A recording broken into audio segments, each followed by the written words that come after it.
በራሳቸው ሰው ነው የምላችሁ። ሌላ እንግዳ ሰው መጥቶ የለም የገደላቸው። ሌላ አዲስ የሆነ ሰው መጥቶ አይደለም ደማቸውን ያፈሰሰው። እዛው የራሳቸው ሰው አብረው ያደጉ፣ አብረው የበሉ፣ አብረው የጠጡ፣ አብረው ለመትረፍም ጭምር ቃሉን ያሰሙ የነበሩ። እውነት ክርስቲያን ስንሆን የምንሸለመው ታዲያ ምን ይመስላችኋል? ስለ ክርስቶስ መሞት ካልሆነ በቀር ሌላ ምንም ነገር ሊደረግ አይችልም። በየትኛው ጊዜ ነው ክርስቶስን ስለሰበኩ በእውነትም ጭምር ከእግዚአብሔር ጋር አብረው ስለኖሩ ተብለው መሬት የተሸለሙ፣ ቤት የተሸለሙ፣ መኪና እያሽከረከሩ የሄዱ ክርስቲያኖች ነበሩ እንጂማ እንደዛ ብንሆን ኖሮ ማን ያሰቃየን ነበር? ማን ይገለን ነበር? ማን እንደፈለገ ሰይፍ እያነሳ አንገታችን ሊያሳርፍብን ነበር? ማንም። ነቢያት ጥፋት ኖሮባቸው አልነበረም የተገደሉት። ነቢያት ክፉ ነገር ተናግረው አልነበረም። ነቢያት ሟርት ተናግረው አልነበረም የተገደሉት። እውነት ስለተናገሩ፣ በእውነት ስለኖሩ ሰው ክፋትን መርጦ እግዚአብሔርን ከማየት ይልቅ እነሱ ግን እግዚአብሔርን አይተው ደግን ነገር በመምረጣቸው ነበረ ዋጋ የከፈሉት የነበሩ። ለምንኖርባት መሬት ከኛ አልፈን ለሌላውም ጭምር እግዚአብሔርን ማየት እንዲችሉ ምክንያት መሆን ስላለብን ስለዛ ብቻ ተብለን እንታረዳለን። ስለዛ ብቻ ተብለን እንገደላለን። ስለዛ ብቻ ተብለን ዋጋ እንድንከፍል እንደረጋለን። የሚጠሉት የሚገፉት የሌላውን ክፋት እንደ ክፋትነቱ፣ የሌላውን ኃጢአት እንደ ኃጢአትነቱ ከሰው ወቅሰው ፈርደው ሳይሆን የሆነውን እንደሆነ ስላሳዩ፣ ሌላ ምንም ነገር ሆኖ አይደለም። ስላልሰሙ ጆሮዎቻችን፣ ማስተዋል ስላልቻለው አይምሯችን፣ እየተነገረው ነገር ግን ሰምቶ መኖር ስለከበደው ማንነታችን እግዚአብሔር አምላክ አልተወንም። ነቢያት እንዳልኳችሁ ነው የተገደሉት በሩቅ ሰው አይደለም። ዛሬም ሀገራችን ላይ ያሉት በየቦታው የሚሞቱት ወገኖቻችን የሚሞቱት በሩቅ ሰው አይደለም፣ በራሳቸው ሰው ነው። ክርስቲያኖች ለሚኖሩባት ቦታ እንደ ዜጎች ይኖራሉ፣ ግን ስደተኞች ናቸው። አይገርማችሁ? ለሚኖሩባት መሬት ዜጎች ናቸው፣ ግን ስደተኞች ናቸው። ስደተኛ ሆኑት ግን መርጠው ነው፣ በሰማይ ስፍራ እንዳላቸው ስላወቁ። ነገር ግን ግብሩን የከበደን አሁን መኖሩ እንዳልኳችሁ ነው። እንኳን መከራው ከሩቅ ሆኖ ተሰምቶ ቀርቶ ቅርብ ያለነው ሰዎች እንኳን መስማት አንፈልግም፣ ያንገሸግሸናል፣ ሰለቸን እንላለን። የሞቱት ሳይሰለቹ አንተ የምትሰማው ትሰለቻለህ? የታረዱት ሳይሰለቹ አንተ እንዲህ የምትመለከተው በስልክ ደከመኝ ትላለህ? ሰው ከመስታወት ፊት ቆሞ እድፉን እንደሚያነጻው ሁሉ እውነተኛ ክርስቲያኖች የሰውን ጥላቻ፣ እውነተኛ ክርስቲያኖች ሰው እንዴት ከእግዚአብሔር እንደራቀ ፍንትው አድርገው የሚያሳዩ መስታወቶች ናቸው። በራሳቸው ሰው ነው የሚገደሉት። ሐቁ እንደዛ ነው። የሚገደሉት ጥፋት ኖሮባቸው አይደለም። የሚገደሉት ክርስቲያን ሆነው ስለተገኙ ነው። ክርስቲያን ስለሆኑ፣ ሌላ ምንም ነገር ስለሆኑ አይደለም።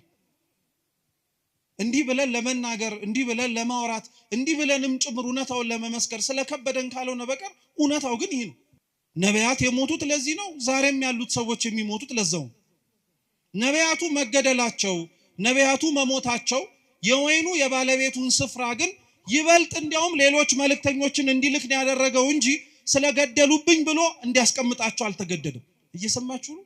ጊዮርጊስ የሞተለትን፣ መርቆሪዎስ ሕይወቱን የሰጠለትን አምላክ እኮ ነው ዛሬም ድረስም ጭምር ክርስቲያኖች በየቦታው ሕይወታቸውን የሚሰጡለት። ሌላው ስለ ክርስቶስ መሞት አልደከመውም። አንተ ስለ ክርስቶስ የሚሞቱትን መስማት ሰልችቶሃል። ሌላው ስለ ክርስቶስ ዋጋ የሚከፍል አለ። አንተ ስለ ክርስቶስ ዋጋ የከፈሉትን ማዳመጥ ደክሞሃል። ስለ ክርስቶስ የሞቱትን ዜና መስማት የከበደው ሰው እንዴት ቆሞ የጊዮርጊስን ገድል ይሰማ? እንዴት ቆሞ የመርቆሪዎስን ገድል ይሰማ? አይችልም በፍጹም። የእግዚአብሔር በቀሉ ሰይፍና ስለት አንስቶ መቅሰፍትም ጭምር እየላከ መቅጣት ብቻ አይደለም፣ ያሳደዱትን እንዲሰደዱ ማድረግ ነው። የገደሉትን እንዲሞቱለት ማድረግ ነው። የጠሉትን ይበልጥ እንዲሞቱለት ማድረግ ነው። እግዚአብሔር አምላክ በቀለኛ ነው ማለት ዛሬ የገደሉትን እንደሚገደሉ ሆነው የሚመጡበት ጊዜ ሰዎች ይመጣሉ።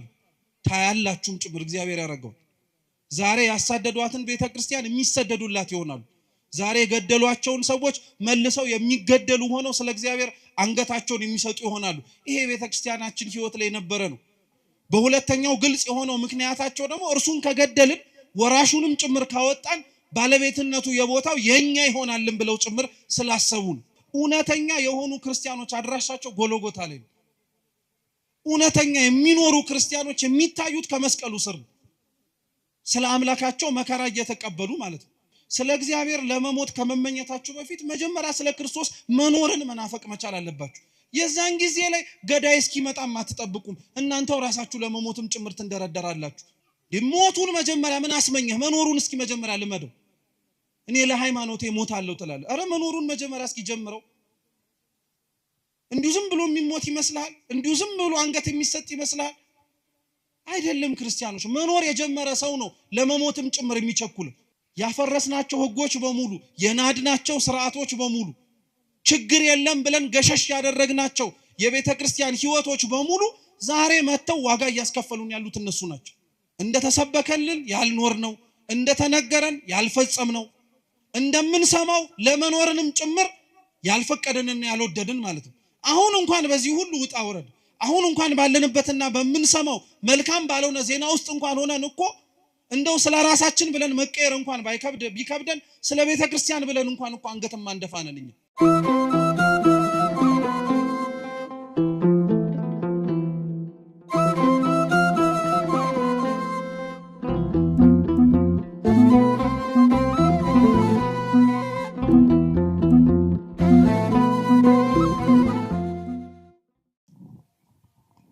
በስመ አብ ወወልድ ወመንፈስ ቅዱስ አሐዱ አምላክ አሜን።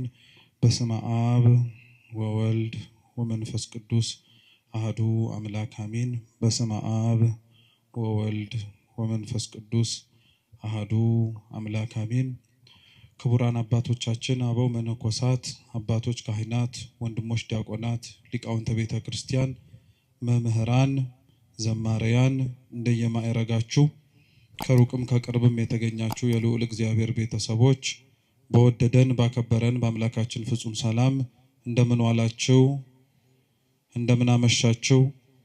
እንደምን እስከ ሰዓት ደረሳችሁ? ቸርነቱን ምሕረቱን ይቅርታውን በእድሜያችን ላይ ጨምሮ በፊቱ ያሳየነውን የእምነት ማነስ የምግባር ጉድለትም ይቅር ብሎ እንደ ስራችን ሳይሆን እንደ ቸርነቱ ያቆየን የአባቶቻችን አምላክ ልዑል እግዚአብሔር ስሙ የተመሰገነ ይሁን። እንደ እግዚአብሔር ቅዱስ ፈቃድ ከዚህ ሰዓት በኋላ ባለን ደቂቃ ሕያውና ዘላለማዊ የሆነውን የአምላካችንን ቅዱስ ቃል እንማራለን። አምላካችን በጉባኤያችን በመሰባሰባችን መሃል ተገኝቶ እንዲያስተምረን፣ እንዲመክረን፣ እንዲገስጸን ሕያው ዘላለማዊ የሆነውን ቅዱስ ቃሉን መስማት እንድንችል አይነ ልቡናችንን እንዲያበራልን የተዘጋጀ ሕሊና እንዲሰጠን የእርሱ ቅዱስ ፈቃድ ይሁንልን። የሐዋርያው የቅዱስ ማቴዎስ ወንጌል ምዕራፍ 21 ከቁጥር 33 ጀምሮ የዓለም ሁሉ መድኃኒት የሆነ ጌታችን መድኃኒታችን ኢየሱስ ክርስቶስ ባስተማረው ትምህርት መነሻነት እንማራለን። የመጽሐፍ ቅዱሱን ቃል ሁላችሁ መስማት እንድትችሉ አነብላችሁና ወደ ትምህርታችን እንሄዳለን። እግዚአብሔር ከሁላችን ጋር ይሁን። ሌላ ምሳሌ ስሙ። የወይን አትክልት የተከለ ባለቤት ሰው ነበረ። ቅጥርም ቀጠረለት፣ መጥመቂያም ማሰለት፣ ግንብም ሰራና ለገበሬዎች አከራይቶ ወደ ሌላ ሀገር ሄደ። የሚያፈራበትም ጊዜ ሲቀርብ ፍሬውን ሊቀበሉ ባሮቹን ወደ ገበሬዎቹ ላከ። ገበሬዎቹም ባሮቹን ይዘው አንዱን ደበደቡት፣ አንዱንም ገደሉት፣ ሌላውንም ወገሩት። ደግሞም ከፊተኞቹ የሚበዙ ሌሎች ባሮችን ላከ፣ እንዲሁም አደረጉባቸው። በኋላ ግን ልጄን ይፈሩታል ብሎ ልጁን ላከላቸው። ገበሬዎቹ ግን ልጁን ባዩ ጊዜ እርስ በእርሳቸው ወራሹ ይህ ነውና እንግደለውና ርስቱን እናገኝ ተባባሉ። ይዘውም ከወይኑ አትክልት አወጡና ገደሉት። እንግዲህ የወይኑ አትክልት ጌታ በሚመጣ ጊዜ በእነዚህ ገበሬዎች ላይ ምን ያደርግባቸዋል? እነርሱም ክፉዎችን በክፉ ያጠፋቸዋል፣ የወይኑንም አትክልት ፍሬውን በየጊዜው ለሚያስረክቡ ለሌሎች ገበሬዎች ይሰጣቸዋል አሉት። ኢየሱስም እንዲህ አላቸው፣ ግንበኞች የናቁት ድንጋይ እርሱ የማዕዘን ራስ ሆነ። ይህም ከጌታ ዘንድ ሆነ፣ ለዓይኖቻችንም ድንቅ ነው የሚለውን ከቶ በመጽሐፍ አላነበባችሁምን? ስለዚህ እላችኋለሁ የእግዚአብሔር መንግሥት ከእናንተ ትወሰዳለች፣ ፍሬዋንም ለሚያደርግ ሕዝብ ትሰጣለች። በዚህም ድንጋይ ላይ የሚወድቅ ይቀጠቀጣል፣ ድንጋዩ ግን የሚወድቅበትን ሁሉ ይፈጨዋል አለ ይላል። ስለ ቅዱስ ቃሉ የአምላካችን የልዑል እግዚአብሔር ስም የተመሰገነ ይሁን። እንደ እግዚአብሔር ቅዱስ ፈቃድ እኛ የምንማማርበት የትምህርታችን ርዕስ በዚሁ ባነበብነው ቅዱስ ወንጌል ቁጥር 42 ላይ ያለው ኃይለ ቃል ይሆናል። ግንበኞች በሉ ሁላችሁም፣ ግንበኞች የናቁት ድንጋይ እርሱ የማዕዘን ራስ ሆነ። እስኪ ድገሙት። ግንበኞች የናቁት ድንጋይ እርሱ የማዕዘን ራስ ሆነ። ሶስተኛ ድገሙት። ግንበኞች የናቁት ድንጋይ እርሱ የማዕዘን ራስ ሆነ። በዚህ ኃይለ ቃል መነሻነት ያነበብነውን ወንጌል መነሻ አድርገን እንማራለን። አምላካችን በጉባኤያችን ተገኝቶ እንዲያስተምረን እንዲመክረን የእርሱ ቅዱስ ፈቃድ ይሁንልን። እንደ ሌሎቹ የወንጌል ክፍሎች ሁሉ አምላካችንና መድኃኒታችን ኢየሱስ ክርስቶስ ይህ ያነበብነው ቃሉን ለሚሰሙት ሰዎች ያስተማረው ትምህርት ነው። ይህንኑ የተነበበው ምሳሌ የማርቆስ ወንጌል ምዕራፍ 12 እና የሉቃስ ወንጌል ምዕራፍ 20 ላይም ጭምር ተጽፎ ይገኛል። ጥቂት ከሆኑ የሐሳብ ልዩነቶች ባለፈ መሰረታዊ በታሪክ ደረጃ ምንም የሚለያይ ሐሳብ አይኖረው።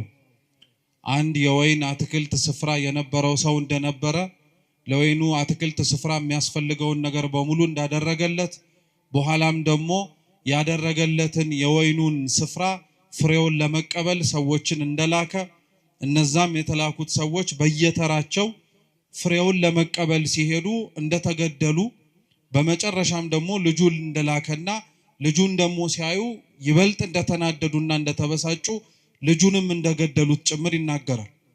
ይህ አሁን ያነበብነው የቅዱስ ወንጌል ክፍል እንዳልኳችሁ ጌታችን መድኃኒታችን ኢየሱስ ክርስቶስ ቃሉን ይሰሙት ለነበሩት ለሕዝብ ያስተማረው ትምህርት ነው።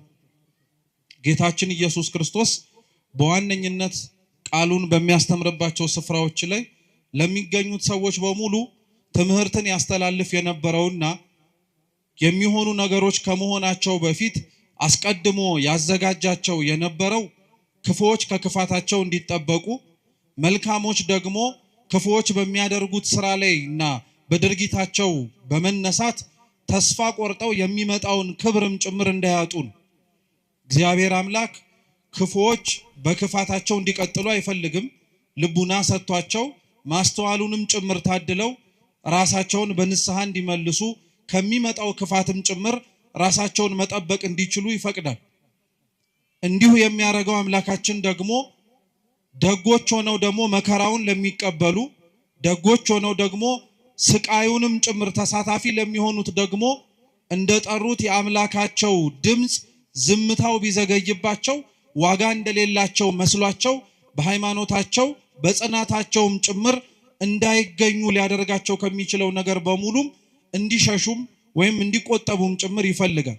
እግዚአብሔር ትምህርትን ያስተምር የነበረው ነገሮች ከመሆናቸውም በፊት ይሄ ነገር ይሆናል፣ ያ ነገርም ሊመጣ ይችላል እያለ ያስተምር የነበረው ለዛ ነው። ይሄም ያነበብነው የመጽሐፍ ቅዱስ ክፍል ነገሮች ከመሆናቸው በፊትና ከመፈጸማቸው በፊት የተነገረ ትንቢት ነው። ይሄ ትንቢት ልዩ የሚያደርገው ምንድነው? ትንቢቱ በሐዲስ ኪዳን ይነገር እንጂ ነገሮች ከመፈጸማቸው በፊት ይሄንኑ ትንቢት ግን አምላካችን ኢየሱስ ክርስቶስ አስቀድሞ በነቢያት ላይ አድሮ ያስተማረውን ትምህርት መነሻ በማድረግ ነው ያስተማረው። ትላንት ያልነበረ ዛሬ ላይ የሚጀመር፣ ትላንት ያልተነገረ ዛሬ ላይ ደግሞ እንደ አዲስ የሚነገር ምንም ነገር አይኖርም። ስለዚህ ጌታችን ኢየሱስ ክርስቶስ ትላንትና በነቢያቱ ላይ አድሮ ሲያስተምር የነበረው እርሱ እንደሆነ ያውቁ ዘንድ ስለፈለገ ይሄ የወይን አትክልት ስፍራ የሚለውን ምሳሌ አድርጎ ሊያስተምራቸው ፈለገ። ይህንን ምሳሌ ለመጀመሪያ ጊዜ ላይ የተናገረው ይህንንም ትምህርት በማስተማርም ጭምር ጌታችን መድኃኒታችን ኢየሱስ ክርስቶስን የመሰለው ነብዩ ኢሳይያስ።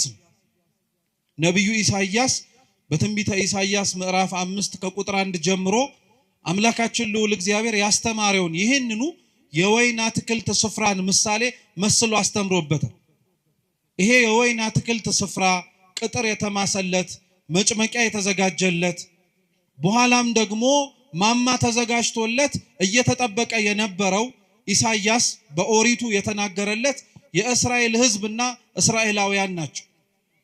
እግዚአብሔር አምላካችን ለወይኑ አትክልት ስፍራ ባለቤት እንደነበረውና እንዳልኳችሁ ለሚያስፈልገው ነገር በሙሉ ለስፍራው እንዳሟላ ሲናገር ነብዩ ኢሳይያስ ደግሞ በትንቢት መጽሐፉ ምዕራፍ 5 ቁጥር 1 ላይ ከዛ የበለጠ ሌላ ትርጉም እንዳለው ደግሞ ይናገራል። እርሱም ምንድነው? እግዚአብሔር አምላክ የወይን አትክልት ስፍራ ለተባለችው ለእስራኤል ቅጥርን መማስ፣ አጥርን መስራት፣ ማማንም ሰርቶ ገበሬዎችንና ሰራተኞችን ቀጥሮ መንከባከቡን ትኩረት አድርጎ የተናገረ ብቻ ሳይሆን ኢሳይያስ ምንም ነገር እንዳላጎደለባትም ጭምር ይናገር። ይወዳት ለነበረችው ስትሰቃይ ከስቃይ ላወጣት፣ ክፉ ሲሆንባት ፈጥኖ ለደረሰላት ለሕዝቡ እግዚአብሔር አምላክ ይሄንን ስፍራ ብቻ ሳይሆን ከስፍራውም የላቀውን ምንም ያጎደለባት ነገር እንደነበረ ይናገራል። መጽሐፍ ቅዱስ ለእስራኤልና ለእግዚአብሔር ያላቸውን ግንኙነት በተለያየ መንገድ አድርጎ ነው የሚናገረው። በተለይ ደግሞ ምንም እንዳላጎደለባት ነብዩ ኢሳይያስ የተናገረውን ግልጽ የሚያደርገው እግዚአብሔር እስራኤልን እንዴት እንደሚያያትም ጭምር ስናውቅና ስንረዳ ነው። እስራኤል የመረጣት እግዚአብሔር ሕዝቡን የሚመለከተውና ያየው የነበረው በአንድ መጽሐፎቻችን ዙሪያ ላይ ስትመለከቱት በዚሁ በኢሳይያስ መጽሐፍ ላይ እስራኤልን እንደ ሙሽራ ወይም እንደ ሙሽሪት አድርጎ እርሱ ደግሞ እንዳጫት እንደ ሙሽራ አድርጎ ነበር ይመለከት የነበረው። ስለዚህ እግዚአብሔር አምላክ ሙሽራይቱ ለሆነችው ለእስራኤል ይቀናላት ነበር። ከእርሱ ሸሽታ ጣዖትን ስታመልክ፣ ከእርሱ ርቃ ድምፁን መስማትን ስታቆም እግዚአብሔር ለእስራኤል ያሳያት የነበረው ነገር በሙሉ ስለሚጠላትና ስለተጸየፋት ስለምታደርግበትም ብዙ ውጣ ውረዶች እንዴት እንዳዘነባት እንድታውቅ ብቻ አልነበረም። ነገር ግን ፍቅሩ ዘልቆ እንዲገባት ስለፈለገ እስራኤልን ይቀጣት የነበረው፣ እስራኤልን ይመለከታት የነበረው፣ እስራኤልን አልፎም እንኳን ዝምታንም ያሰማት የነበረው እግዚአብሔር አምላክ ጠልቷት አልነበር እና ይሄ እግዚአብሔር አምላክ ያደርግላት የነበረው ነገር በሙሉ ላልገባቸው ላልተረዳቸውና ከሩቅ ሆነው ይመለከቱት ለነበሩት ሰዎች እግዚአብሔር እንደተዋቸው፣ እግዚአብሔር እንደረሳቸው፣ እግዚአብሔር የሚጮሁትን ድምጻቸውን እንዳልሰማቸው አድርጎ ይሰማቸው ነበር። እግዚአብሔር ግን ይህን ያደርግበት የነበረበትን ምክንያት በኢሳይያስ አንደበት ላይ ሆኖ ሲናገር ምን አለ? በእውኑ ለወይኔ ቦታ ያጎደልኩበት ምንድነው አለ። እስኪ ያጎደልኩበት በሉ ምንድነው? እግዚአብሔር እውነት ነው የምነግራችሁ፣ ለእስራኤል ምንም ያጎደለባት ነገር የለም። እንኳን ባሪያ ሆና ከነበረችበት ከግብጽ ባርነት ነፃ ማውጣት ቀርቶ ምድራዊ የሆነ እንጀራ እንዳትበላ ከሰማይ መና ወርዶላት፣ የደፈረሰና ንጹህ ያልሆነ ውሃ እንኳን ጠጥቻለሁ አጠጥቶኛል ብላ እንኳን እንዳታማው ከአለት ላይ የፈለቀ ንጹህ ውሃንም ጭምር ሰጥቷታል። በመንገዴ ማንም እንኳን አብሮኝ አልነበረም ብላ ራሷን ወደ ላይ አንስታ እግዚአብሔር ላይ እንዳታጉረመርም ከምድር ስንዝር ከፍ አድርጎ ከፊትና ከኋላ የሚመጡባትን ጠላቶቿን ጠብቆ ነው ሲንከባከባት የነበረው። ይህንኑ እንዲህ ያደረገላትን እግዚአብሔር ነው ራሷ እስራኤል ደግሞ ተነስታ የጎደለባት ይመስል ብዙ ነገርን ላይዋ ላይ አመጽ ያነሳችው እግዚአብሔር ነው እና እግዚአብሔር ለእስራኤል ምን አጎደልኩባት ብሎ እንደሚናገረው ሁሉ ኢሳይያስ የተናገረውን መልሶ እርሱ አምላካችን ኢየሱስ ክርስቶስ ሲራመድና በመሬት ላይ ሲያስተምር ያንኑ ትንቢት አንስቶ ሊያስተምራቸው ፈለገ። ለአንድ ሰው የወይን አትክልት ስፍራ ነበረው ወይም የወይን አትክልት ስፍራ የነበረው ባለቤት ነበራል። ቅጥር መቀጠር፣ መጭመቂያ ማዘጋጀት ከዛም አልፎ ደግሞ ማማ መዘርጋት ለአንድ ለወይን አትክልት ስፍራ የሚያስፈልጉ ነገሮች ናቸው። መቼም አንድ ሰው ገበሬም እንኳን ሆኖ ዘር የሚዘራው መሬቱ መቀበል እንደሚችል ዘሩን ለማሳየት እርሱም ደግሞ ይቀበላል ብሎ ለመናገር አይደለም። የዘራውን ዘር አጭዶ ጎተራ ለመክተት ከጎተራውም አውጥቶ ቢወድ ሽጦ ሊያተርፍበት አለያ ደግሞ ከፈለገ ደግሞ እንዲበላው እንዲጠጣው። የወይኑ አትክልት ስፍራ ባለቤትም ቅጥር ያቀጠረለት ምንም አይነት ነገር መጥቶ ፍሬውን እንዳያጨናግፍበት ነው። መጭመቂያ ያዘጋጀለት ወይኑ ሲደርስ አገልግሎቱ ተጨምቆ እንዲጠጣ ተጨምቆ የወይን ጠጅ መሆን እንዲችል ለማድረግ ነው። እየሰማችሁ ነው? ማማም ያዘጋጀለት ደግሞ ከሩቅ የሚመጣ ጠላትን ወይም ከሩቅ የሚመጣ ቅጥሩን ሊያፈርስበት የሚችል ከወይኑ የፈለገውን ፍሬ ማግኘት እንዳይችል ሊያደርገው የሚችለውን ጠላት መመልከትና ማወቅ እንዲችል። ክርስቶስ በጅማሬው ይሄንን ያወራ የነበረው ስለ እስራኤላውያን የወይን አትክልት ስፍራ ተብላ የተነገረችው እስራኤል ናት። ቅጥር መቀጠር የተባለው እስራኤልን መጠበቁን መንከባከቡን ለማሳየት ነው። መጭመቂያ አዘጋጀላት የሚባለው ደግሞ ከእግዚአብሔር የተቀበለችውን የሰጣትን ነገር በሙሉ ፍሬ ልታፈራበት የምትችለውን መጠቀም የምትችልበትን መንገድ ሰጣት። ቤተ መቅደስን ሰጣት፣ ታቦትን ሰጣት።